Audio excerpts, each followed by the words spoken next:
False Confessions, the Issues to be Considered, Part 1. Over 50 years ago, in the 1967 edition of their book Criminal Interrogation and Confessions, the authors John Reed and Fred Emble pointed out their concern about the possibility that people with a mental illness could give a false confession.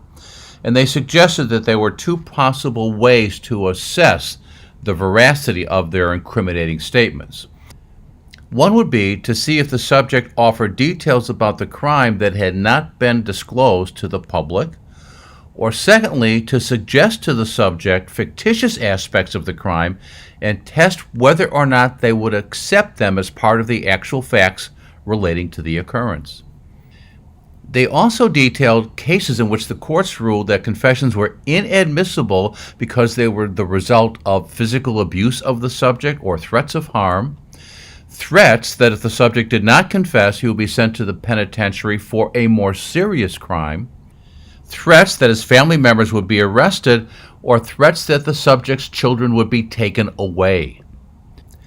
They also detailed cases in which the subject's incriminating statements were found to be inadmissible because of a promise of leniency, specifically telling the subject that if he confessed, he would be released from custody, he would not be prosecuted, he would be granted a pardon, or he would receive a lighter sentence than what is prescribed by the law. So the knowledge that false confessions can occur as the result of coercive behavior, such as threats or promises, has been known to the investigators for many, many decades. But undoubtedly, the awareness heightened with the development of DNA exonerations. According to the Innocence Project, between 1989 and 2020, there have been 367 DNA exonerations, with about 100 of those cases involving false confessions.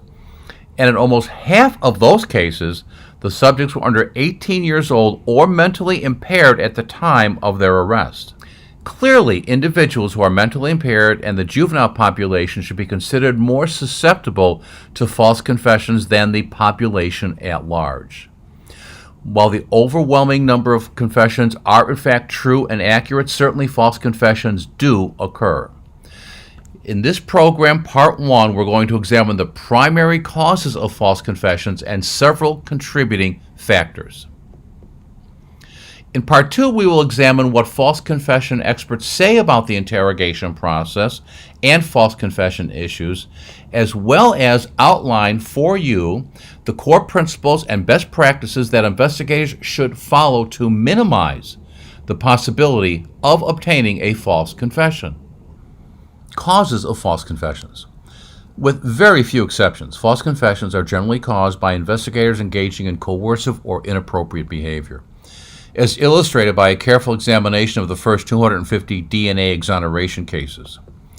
As pointed out by Davison Leo, many and perhaps most of the interrogations in the DNA exoneration cases cross the line of proper interrogation techniques through the use of explicit threats and promises, feeding the suspect crime facts and or other coercive practices.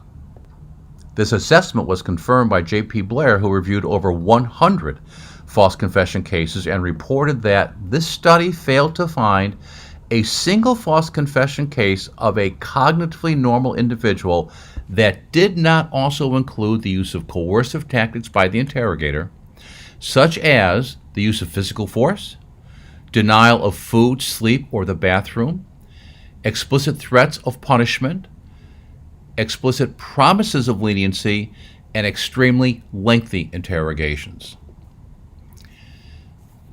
The following are the primary causes and contributing factors to false confession cases. Physical abuse and the threat of physical harm. The courts have long recognized that physically abusing the suspect or threatening them with physical harm can cause an innocent person to confess.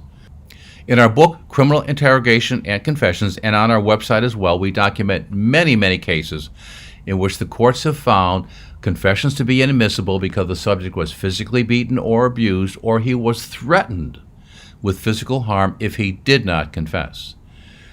For example, in one case, an 18-year-old father was being interrogated about the suspicious death of his 6-month-old child. He was told by the investigator, "You don't get punished in this justice system for telling the truth." You get punished by doing something intentional and showing no remorse. Those people are called killers. And what do you think happens to baby killers in prison? What do you think is going to happen? I mean, you're only 18. A second investigator stated, it's mandatory life.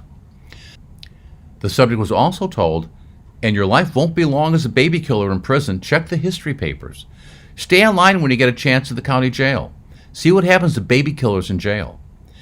And when you get convicted of this and you go for sentencing in front of the judge, every judge wants to send a baby killer to prison forever. The court found that these baby killer statements were threats of physical violence that case law had reasonably found to be indicative of improper coercion.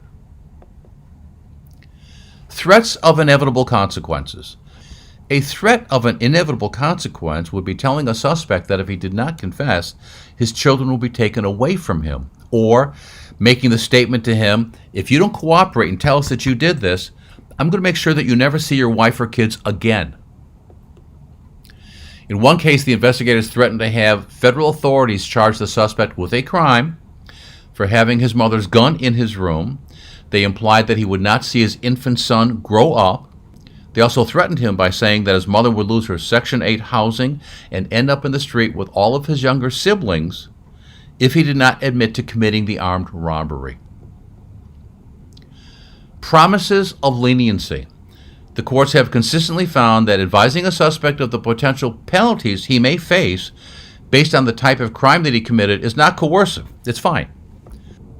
However, promising a suspect a benefit for confessing, such as receiving a shorter sentence, getting counseling instead of going to jail, or being able to go home and not get arrested, can nullify a confession. For example, the interrogation of a man who allegedly abused a 7-year-old child was told by the investigator that the case would go away and would not proceed if he met the victim halfway and apologized to her. He further told the subject that he could put the case in a drawer if he admitted to some inappropriate sexual stuff. Denial of rights. In viewing false confession cases, in a number of instances, the subject was denied their rights. They were in custody, but when they asked for an attorney, that request was ignored. Or they advised the investigator that they did not want to talk anymore, but the interrogation continued anyway. In some juvenile interrogations, they were denied the opportunity to see a parent or guardian in violation of the law. In a recent custodial interrogation, for example, the subject made what the court viewed as an unambiguous invocation of his right to an attorney. And the court found that the interrogation should have been terminated at that point when he stated, if I'm going to answer questions, I'm going to need a lawyer here. Seconds later, he restated his request. I want to talk to you, but I just need my lawyer. And after an investigator asks, here's what you're telling us. You do want your lawyer? Defendant once more affirms his request. I want to talk to you, but I need my lawyer present. The interrogation continued without a lawyer present. Denial of physical needs. In a number of false confession cases that lasted an excessively long period of time, in some cases 16 hours or more, the subject never had the opportunity to get something to eat or drink, sleep, or use the washroom. Excessively long interrogations. In many false confession cases, the process lasted an excessively long period of time. One study of 44 false confession cases noted the average length of interrogation was 16.3 hours. Several individuals who gave false confessions subsequently stated that they confessed just to end the process, just to be able to go home and get out of there. They felt confident that the subsequent investigation would prove that they had nothing to do with committing the crime. In one case, over the course of almost 2 days, the police detained the suspect, a man of limited intelligence and limited education who was unaccompanied by a friend or attorney, for about 30 hours and questioned him almost continuously for about 17 of those hours. The investigators persisted in telling the suspect that he was guilty, hollering and screaming at him, despite being aware of his mental limitations and despite his repeated denials.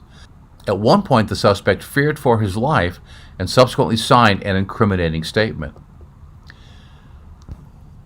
Disclosure of crime details. Many false confession cases include details about the crime that only the guilty person should know. However, a careful analysis of these cases found that many of the crime details were revealed to the subject by the investigator during the interview, during the questioning, and many cases inadvertently revealed. Furthermore, in some cases, the investigators showed the subject crime scene photos from which they obtained certain details they later repeated in their confession. The disclosure of crime details to the subject contaminates the confession because it makes it difficult, if not impossible, to determine if the subject had independent knowledge of those details or was just repeating what he was told by the investigators. Failure to properly take into account the subject's mental limitations and/or psychological disabilities. In many false confession cases, the subject had severe mental limitations, very low IQs, and in some cases were found to be extremely susceptible to suggestion. In those instances where it is readily apparent that the subject has a significant mental limitation, the investigator should not engage in active persuasion, but rather engage in a logical sequence of questions. The key factor in these instances where there is a concern about the subject's mental or psychological capacity is to establish in the confession that the subject offered corroborating information that the police did not even know, such as the location of the murder weapon, the bloody clothes, or the stolen jewelry. With respect to mental deficiencies, in one case, the defendant was being questioned about committing a robbery. He was 19 years old with an IQ of 55 and the intellectual functioning of a 9-year-old. According to the court, it was clear from the beginning of the interview that the suspect had mental handicaps. When the investigators asked him to read a sign out loud, he began sounding out the words but could not read the word monitored. He told the officers, "I am slow in the head. I lose memory real fast. Can you bring me to memory?" The court found that the investigators took advantage of his intellectual deficiencies to intimidate, coerce, or trick him into signing a waiver of his Miranda rights and falsely confessing to the robbery. Failure to properly modify approaches with socially immature juveniles. Socially immature juveniles, as well as very young subjects, can be more susceptible to suggestion and are motivated to please persons in authority, so caution has to be exercised in the questioning of these individuals. In Part 2 of this program, we will detail the cautions that the investigator must exercise when questioning a socially immature juvenile. Failure to properly corroborate confession details. A review of false confession cases will reveal that a number of these confessions contain details that were significantly different than the actual crime. For example, the subject stated that he stabbed the victim when actually the victim had been shot. The best form of corroboration is for the subject to reveal accurate details about the crime that were not disclosed by the investigators, or to disclose details that the investigators didn't even know. A classic example of a case in which the details offered by the subject in what turned out to be a verified false confession case that should have been seen as significant red flags was one in which the subject did not know what happened to the gun that he allegedly used in the murder, did not know how many times the victim had been shot, did not know when the murder occurred, and drew a picture of the crime scene but placed the body in the wrong location from where it actually had been found. To summarize our discussion up to this point, the primary causes and contributing factors for false confessions are the following: physical abuse of the subject, threats of physical harm, threats of inevitable consequences, promises of leniency, denial of rights, denial of physical needs, excessively long interrogations, disclosure of crime details to the subject, failure to properly take into account the subject's mental limitations and/or psychological disabilities, failure to properly modify approaches with socially immature juveniles, and failure to properly corroborate confession details. In false confessions, the issues to be considered Part 2, we will discuss what social psychologists, academicians, and defense attorneys say about false confession issues, and the best practices that investigators should follow so as to minimize the possibility of obtaining a false confession. On our YouTube channel, which is called the Read Technique Tips, we have a number of video presentations to supplement this discussion, and of course there's information on our website and in our book. Thank you very much for taking a few minutes to view this presentation.